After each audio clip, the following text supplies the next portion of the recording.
គ្រប់នៃជ្រាបសួរដល់អ្នកទាំងអស់គ្នាជាមួយនឹងសាររឿងថ្មីបំណងមកជូនអ្នកដែលគាត់ single អត់ទាន់មានស្នេហាអាចចូលមកស្ដាប់បានណារឿងនេះពិសេសជូនចំពោះអ្នកដែលគាត់ single កុំឲ្យខាតពេលយូរតាមដានស្ដាប់សាររឿងពេញដូចចោលទៅ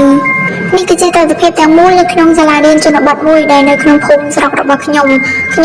ប្រឡងចប់ហើយក៏បានដាក់ពាក្យមកធ្វើគ្រូបង្រៀននៅទីនេះមិនត្រឹមតែចង់ជួយជាគ្រូបង្រៀនទេអ្វីដែលខ្ញុំចង់បានលើសពីនឹងគឺបាននៅក្បែរក្រាស់របស់ខ្ញុំដែលនៅភូមិផងជាប់របងជាមួយគ្នាណាពេលដែលចេញពីសាលារៀនថ្ងៃមួយខ្ញុំចាំបានណាខ្ញុំក៏បានជួបមួយក្រាស់ខ្ញុំក៏និយាយគ្នាបានពីរម៉ាត់អ្នកក៏លាគ្នាទៅដោយសារតែយើងត្រូវត្រឡប់ទៅផ្ទះរៀងខ្លួនណាហើយខ្ញុំអៀនឡើងមុខក្រហមមកធម្មតាទៅយើងក្រាស់គេដល់ពេលបានគេមកនិយាយជាមួយហ្នឹងខ្ញុំមិនដឹងថាគេដឹងថាខ្ញុំស្រឡាញ់ឬក៏អត់ទេហើយខ្ញុំចំទៀតលេងបាយគ្នាទៅអត់មានបានជូននាងត្រឡប់ទៅផ្ទះវិញទេឡើង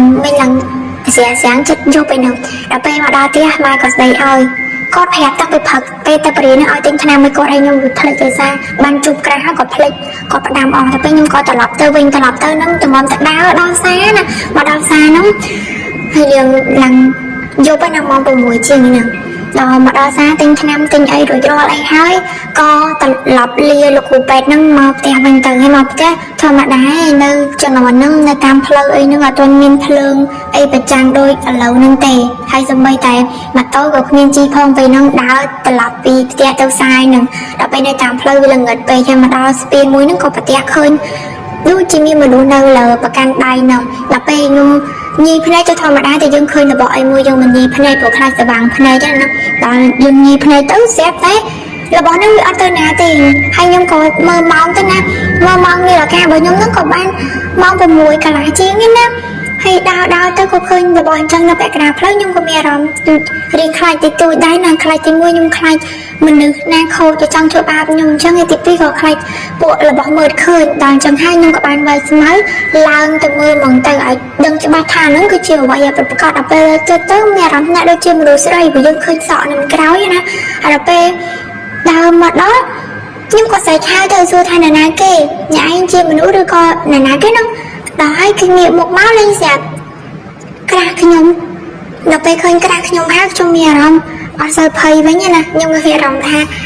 តិចលោនាងដឹងថាខ្ញុំនឹងក្រាស់ទៅហើយមកស្កាត់ជួបគ្នាស្ងាត់អីធម្មតាទៅយើងក្រាស់គេគិតអីរវើរវាយច្រើនអញ្ចឹងដល់ហើ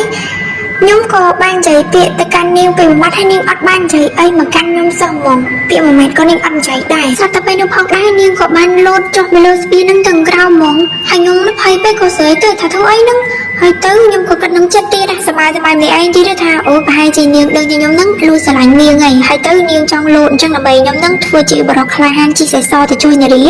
ីដល់ពេលអញ្ចឹងខ្ញុំក៏លោតទៅតាមដល់ពេលលោតទៅតាមផ្លូវលោតទៅទឹកនឹងបានធំជង្គង់ហ្នឹងលើខ្មងជើងតិចហ្នឹងដល់ពេលអញ្ចឹងទៅខ្ញុំក៏គិតថាអូប្រហែលជានាងលេងសើចជាមួយនឹងខ្ញុំខ្ញុំក៏អៀនម្នាក់ឯងទៀតគិតថាអីមិនធម្មតាទេណាឃើញស្លូតអត់មកអត់កអញ្ចឹងលេងចេះមកអូកាឡាឯងទៀតខ្ញុំក៏ដើរអញមរាយកថ្នាំយកទុកឲ្យម៉ែហើយក៏ដំណេកខ្លួនសម្រាប់បាត់ក៏លងលក់តែក្រាត្រេតហ្នឹងលើសូគេគូទ្វារហ្នឹងស្រាប់តែបើទ្វារមកឃើញក្រាស់ខ្លួនឯងនឹងឯងជាធម្មតាយើងស្រឡាញ់ទៀតពេកទៅនេះសម័យរហូតដល់ថ្នាក់អញ្ចឹងពងចាប់ដៃចាប់ជើងគ្នាហ្នឹងពីណាគឺស្រែកមកភ្ញាក់ផងក្រាត្រេតអាមួម៉ៅខឹងមែនតែមិនធម្មតាយើងសពឃើញមួយយើងស្រឡាញ់មកដាច់ក្រាត្រេតចឹងមិនខឹងរហូតមកដល់ព្រឹកឡើងហ្នឹងខ្ញុំក៏ត្រូវភ្ញាក់ម្ដងទៀតដោយសារតែសម្លេងអ្នកភូមិមិនដឹងទៅធ្វើស្អីទៅញ៉ៃវិញហ្នឹងហ្មងមិនភ្ញាក់មកក៏សួរម៉ែឪហ្មងតែពេលសួរទៅគាត់និយាយថាមានបញ្ហាហើយទៅគាត់ដឹងថាខ្ញុំហ្នឹងស្រឡាញ់ក្រាស់របស់ខ្ញុំហ្នឹងណាគាត់ដឹងទៅគាត់ហ៊ានប្រាប់ទេគាត់នៅអ៊ំតែពេលហើយខ្ញុំសួរពេកទៅម៉ែរបស់ខ្ញុំហ្នឹងគាត់ចូលទៅចាក់តោទ្វារហើយពុករបស់ខ្ញុំហ្នឹងគាត់ក៏បានទាញខ្ញុំចូលក្នុងបន្ទប់ប្រាប់ថាកូនឯងដឹងអត់កូនស្រីអ្នកដែលកូនឯងក្រាស់ហ្នឹ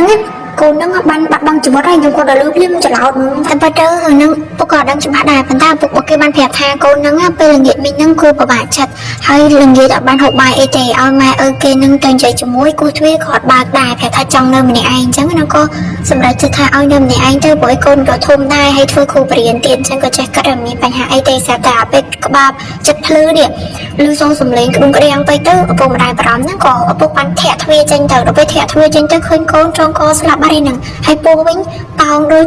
តែមានទម្ងន់មួយខែពីរខែអញ្ចឹងអូអញ្ចឹងច្បាស់ហើយយប់ដែលខ្ញុំបានជួបនាងនឹងមិនមែនជាមនុស្សទេនាងប្រហែលជាវិញ្ញាណដែលវេលាខ្ញុំជាលោកចុងក្រោយព្រោះដឹងថាខ្ញុំស្រឡាញ់តែខ្ញុំអត់បានហ៊ានសារភាពអញ្ចឹងណាខ្ញុំក៏មានអារម្មណ៍ស្ដាយក្រោយដែរព្រោះមិនបានសារភាពហើយក៏បែកគ្នាទៅហើយអ្វីដែរខ្ញុំចង់ចាំមកបន្តទៀតដល់ពេលខ្ញុំមានស្នេហាខ្ញុំអត់ហ៊ានជុក ទុកគេចោលទៅណាតែណាយកប្រឡប់ខ្ញុំជូនទៅរហូតហើយផ្ដាំអ្នកនរគ្នាបើសិនជាអត់តន់ចេះជូនគេទៅណាមកណីឬក៏ការពារគេទេកុំតន់មានស្នេហា